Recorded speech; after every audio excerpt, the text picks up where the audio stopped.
Assalamualaikum warahmatullahi wabarakatuh.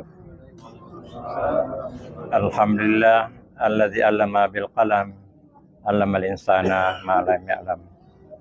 Allahumma shalli ala Muhammad wa ala ali Muhammad. Bapak, saudara-saudara sekalian, tema kita pada malam hari ini adalah fungsi sosial salat berjamaah. Jadi di samping salat berjamaah mendapatkan imbalan 27 kali lipat, sebenarnya ada juga hikmah di situ. Salah satu yang kita bahas adalah fungsi sosialnya.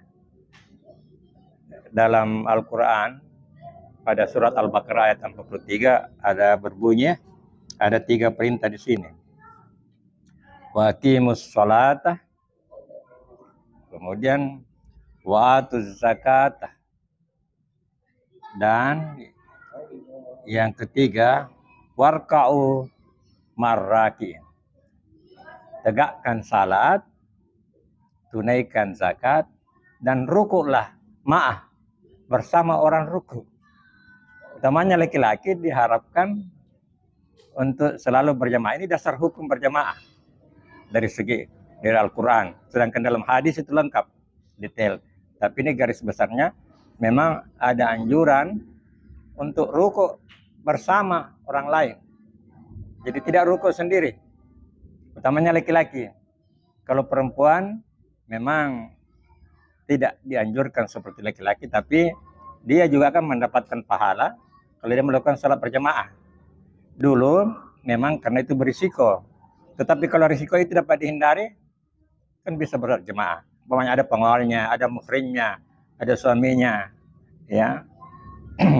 Dan suasana tidak seperti dulu di awal-awal agama Islam.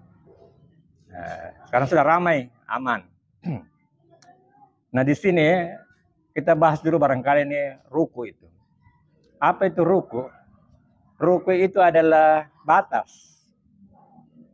Jadi kalau kita statistik itu ada saatnya dia naik, tapi satu saat dia akan sampai pada kurva, ruku dia. Itu batas.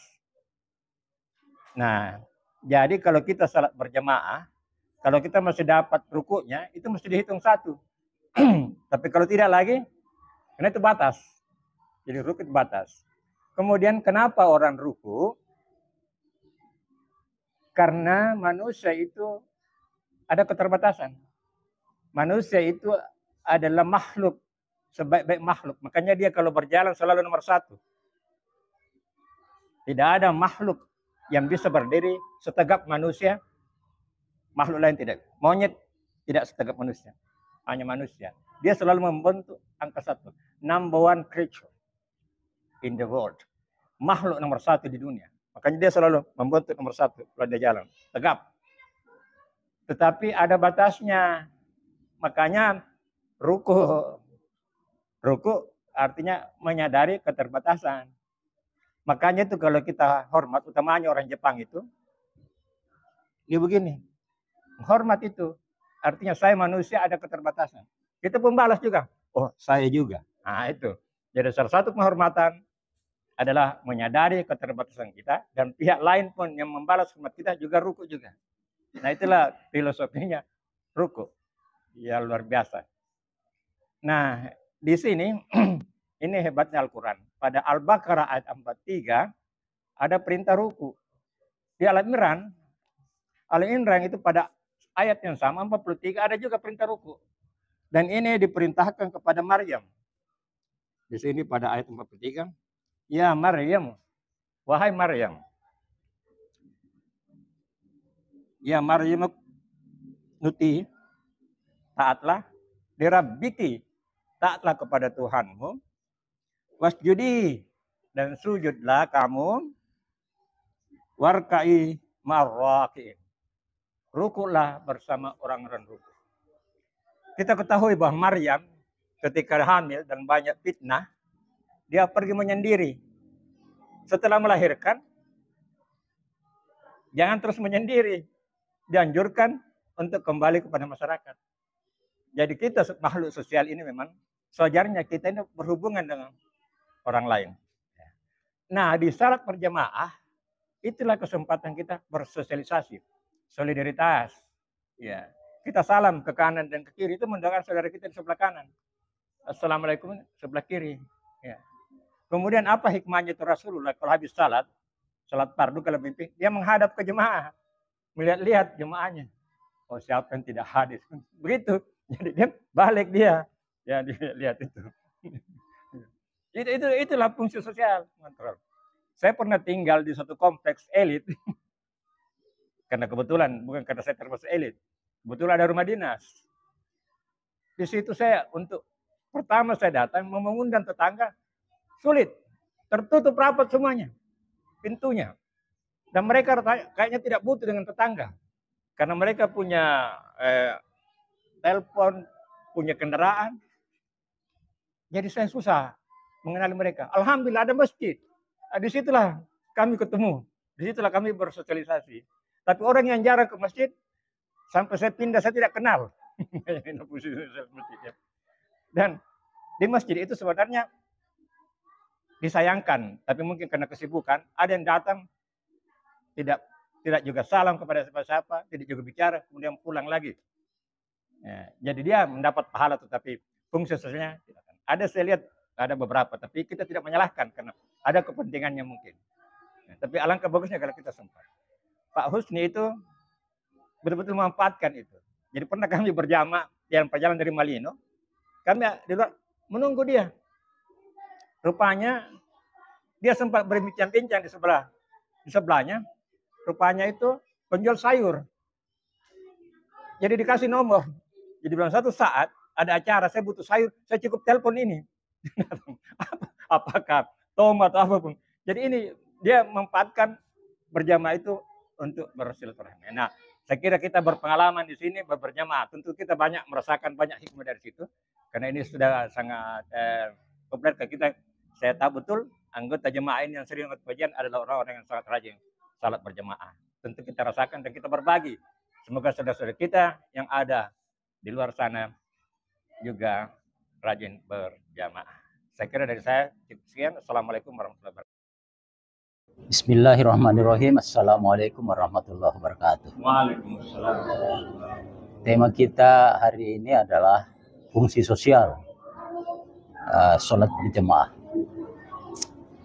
Ini sangat penting sekali dan saya yakin kita semua telah merasakan apa manfaat dari sholat berjamaah itu secara sosial. Ya. Jadi sholat berjamaah ini sesungguhnya harus kita manfaatkan sebaik-baiknya dalam kaitan dengan komunikasi antar sesama. Ya.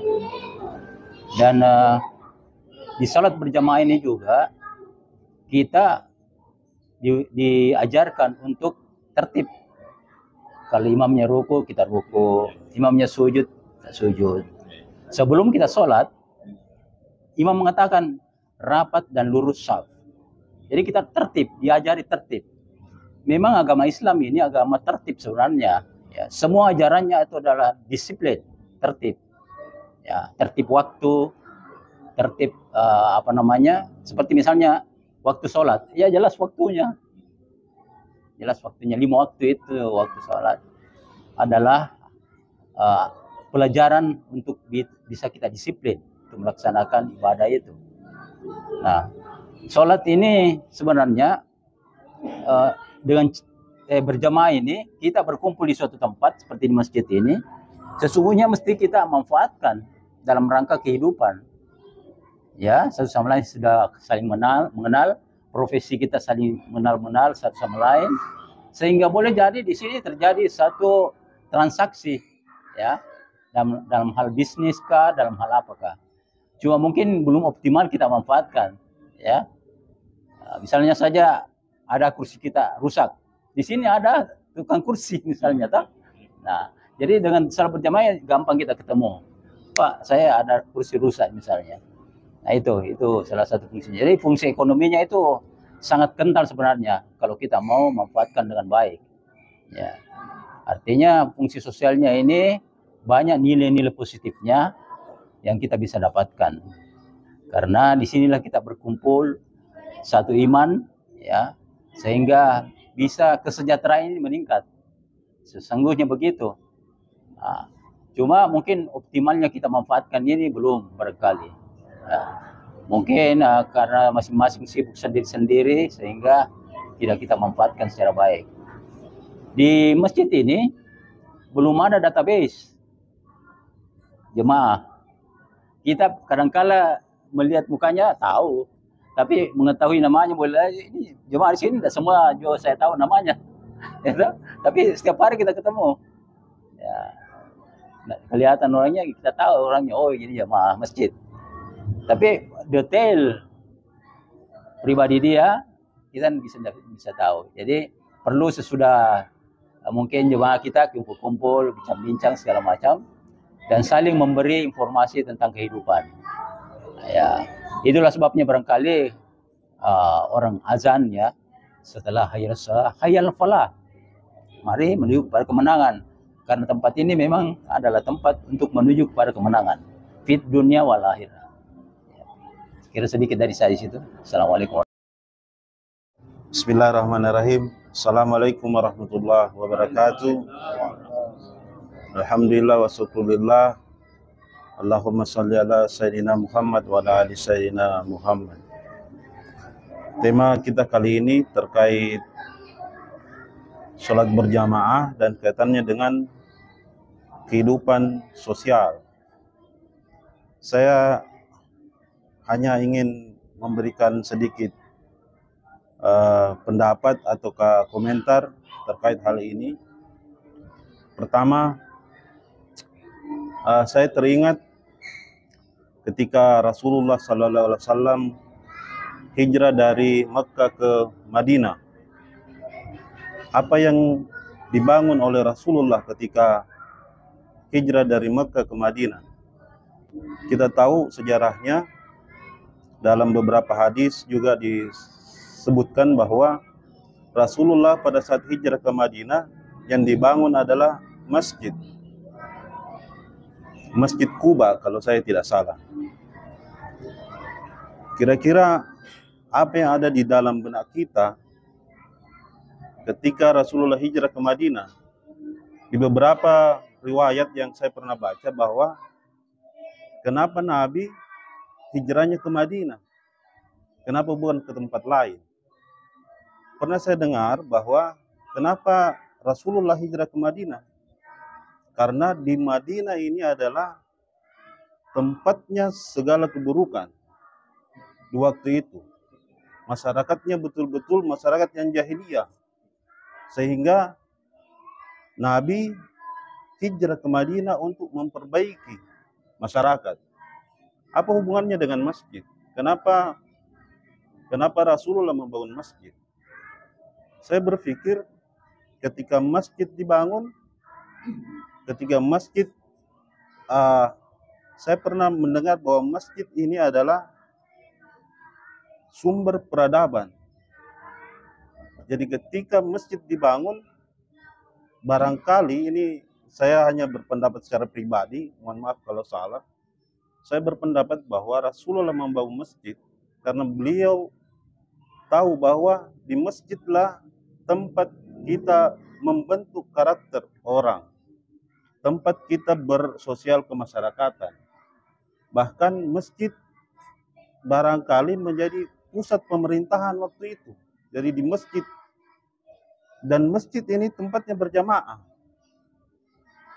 Jadi runtutannya masjid, tempat berjamaah, tempat membangun kehidupan sosial kemasyarakatan.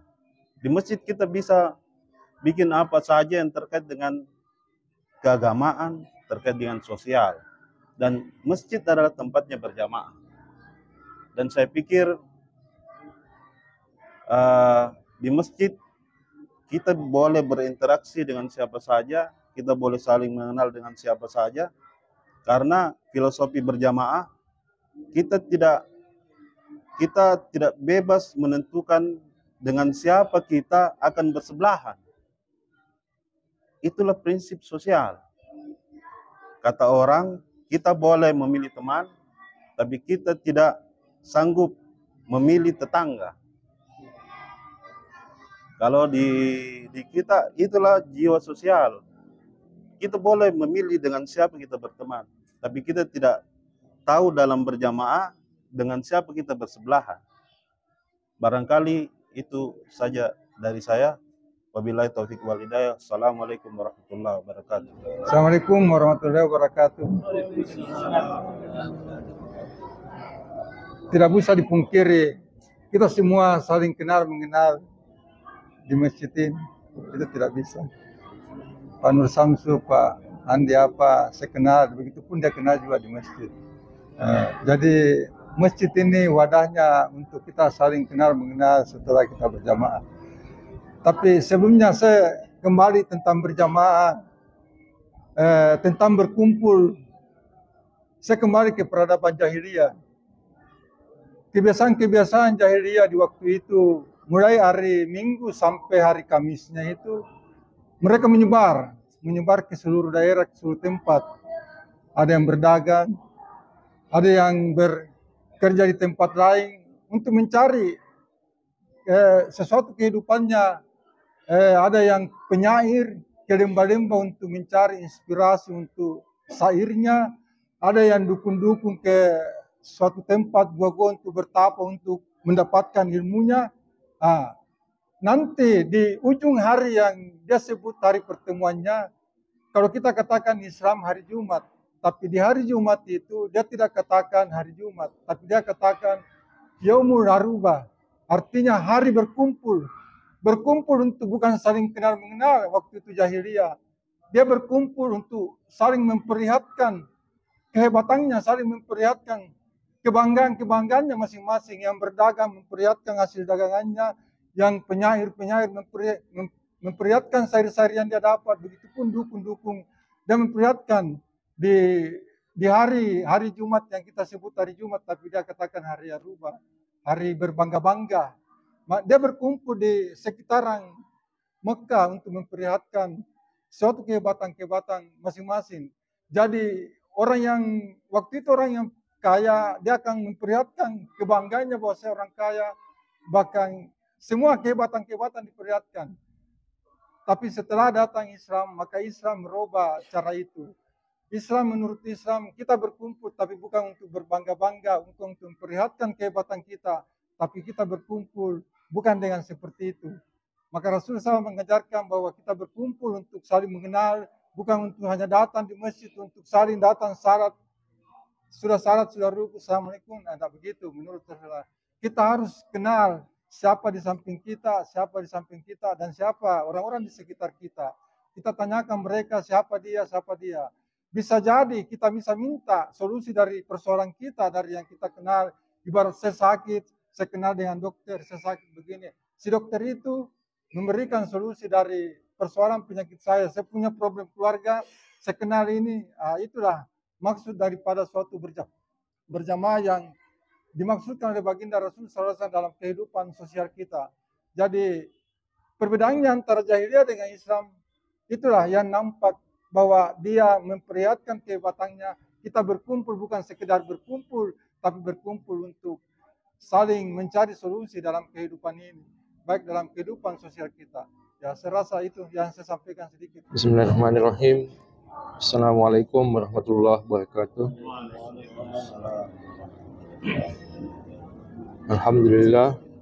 Alhamdulillahi rabbil alamin. Wassalatu wassalamu ala asrafil anbiya'i wal mursalin wa ala alihi wa ashabihi ajmain, amma ba'd. Terima kasih atas kesempatan yang diberikan terkait dengan fungsi sosial sholat berjamaah. Memang mungkin kita mengalami sedikit dekadensi ya, atau kemunduran. Mungkin seperti disampaikan Bapak Dengemba tadi sebelumnya, bahwa masyarakat jahiliyah pada saat itu berbangga-bangga dengan sesuatu yang sebenarnya tidak pantas untuk dibanggakan. sama dengan ya yang saya lihat, yang mungkin juga kita lihat yang terjadi saat ini, bahwa ya ini mohon maaf mungkin saya agak mengkritik ke pengurus-pengurus masjid.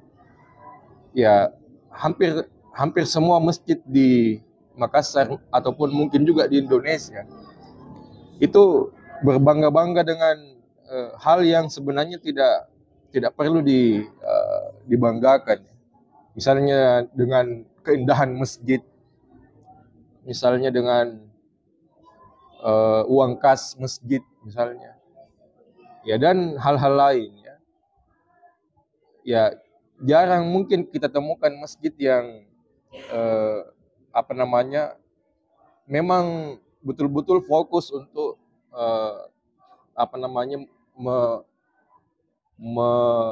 menghidupkan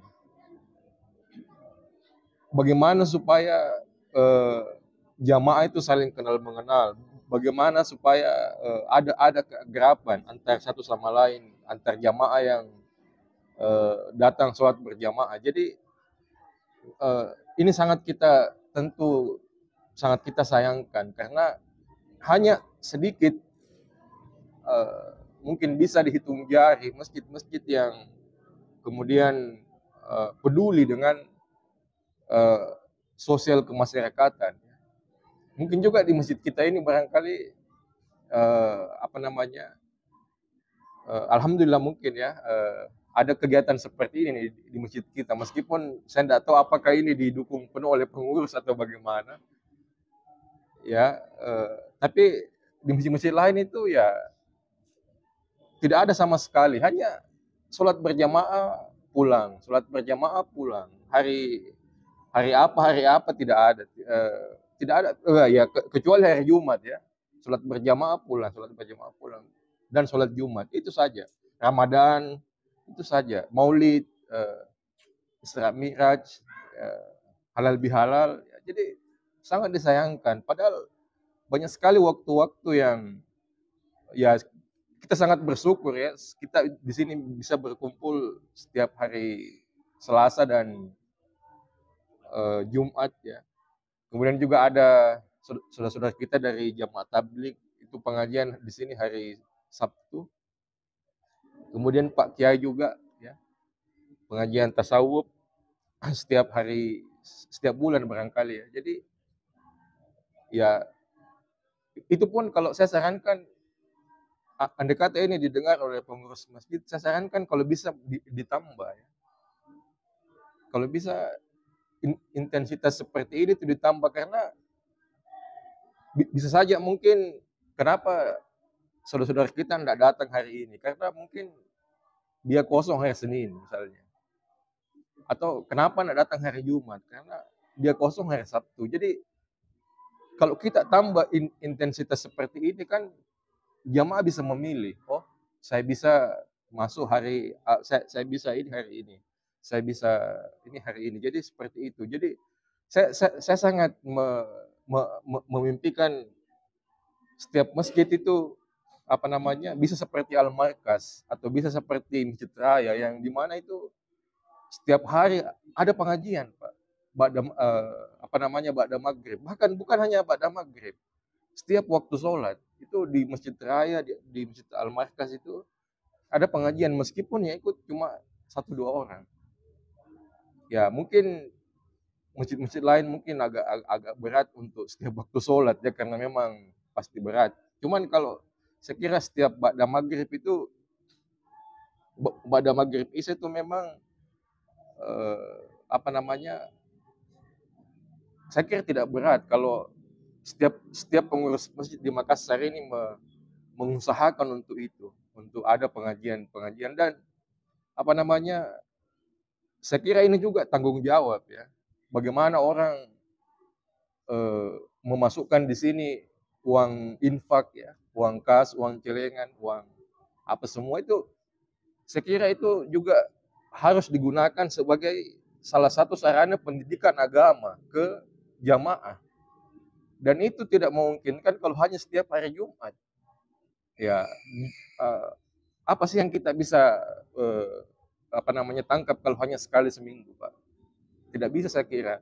Dan itu juga hari Jumat kan biasa jamaah kita ada yang di kantor, ada yang di mana, tidak di masing-masing masjid di rumahnya semua. Jadi ya pengajian harian seperti ini saya kira harus di apa namanya diintensitaskan. Kalau apa namanya pengurus masjid di Makassar ini apa namanya bisa mengusahakan itu, saya kira luar biasa, Pak. Ada salah satu masjid itu, ada keluarga saya pernah cerita, itu di Jogja, Pak. Itu di Jogja ada salah satu masjid itu kalau hari Jumat bukan pengumuman uang kas, Pak.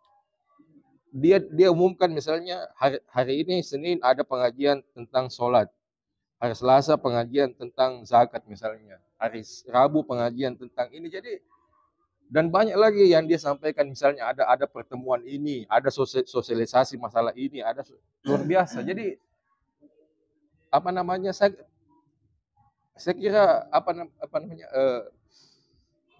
jangan sampai anak cucu kita nanti mengatakan bahwa oh hari Jumat itu yang dibacakan harus uang kas. Padahal sebenarnya itu kan hanya salah satu alternatif saja ya. Bahkan ada saudara-saudara kita yang garis keras itu mengatakan bahwa itu bid'ah itu membacakan uang kas, karena di Makkah saja, di Madinah saja itu tidak pernah dibacakan uang kas ya. Ini apa namanya metode dari mana ini ya? Ini mau harus ditelusuri nih. Mulai hari Jumat itu kapan itu dimulai dibacakan uang kas, dan siapa yang memulai itu? Masjid mana? Apakah hanya ada di Indonesia? Apakah di Amerika dibacakan juga uang kas? Apakah di Mesir atau di mana dibacakan uang kas? Jadi apakah harus seperti itu? Apakah masyarakat sudah hilang kepercayaan sehingga harus di pengeluaran, pembelian gayung, pembelian ini, waduh, apakah perlu dibacakan seperti itu? Saya kira ini masjid ini kita modal saling percaya. Apakah saling apa namanya saking tidak percayanya itu sampai harus seperti itu dibacakan uang kas ya. Jadi kalau saya pribadi itu sebenarnya tidak perlu ya, karena kita ini saling percaya. Mungkin dibacakan sesuatu yang lain, undangan ini kah, undangan apa kah, atau yang lain sebenarnya yang lebih bermanfaat mungkin ya. Saya kira itu cukup. Assalamualaikum warahmatullahi wabarakatuh. Jadi terima kasih atas apa masukan teman-teman. Jadi kita kembali kepada Jumat. Jumat itu kan dari jemaah berkumpul. Nah, jadi sebenarnya hidup ini juga ini sama dengan hari. Yaumil Ahad itu di alam arwah. Yaumil Isnain itu kita berada di alam rahim. Yaumil Sulasai itu kita ada di alam dunia. Yaumil Arba itu alam maut. Jadi satu alam juga itu. Kemudian kita di alam barzakh yaumil Khamis. Jadi 1, 2, 3, 4, 5. Tapi Jumat itu bukan sitah. Yaumil Jum'ah. Itulah pada masar. Hari Jumat. Hari ke 6. Dan akhir pekan yaumil Sabah. Kembali ke 7. Jadi kita juga akan berjamaah pada pasca alam barzakh, yaitu di pada masar. Ya, jadi itu ya Jumat. Jadi hidup ini, perjalanan manusia itu adalah 7 hari. Dari alam arwah sampai di hari beristirahat yaumil Sabah, hari akhir pekan. Dan di situ ada villa, hanya 2 villa, surga atau neraka. Silakan dipilih yang mana kita arahkan. Mudah-mudahan kita ini, ya, ahlil jannah insyaallah. Jadi cukup sekian, dan mari kita terus berjemaah dan kita memanfaatkan pertemuan kita demi kemaslahatan dunia wal akhirah. Akhirul kalam, wabillahi taufiq hidayah. Assalamualaikum warahmatullahi wabarakatuh.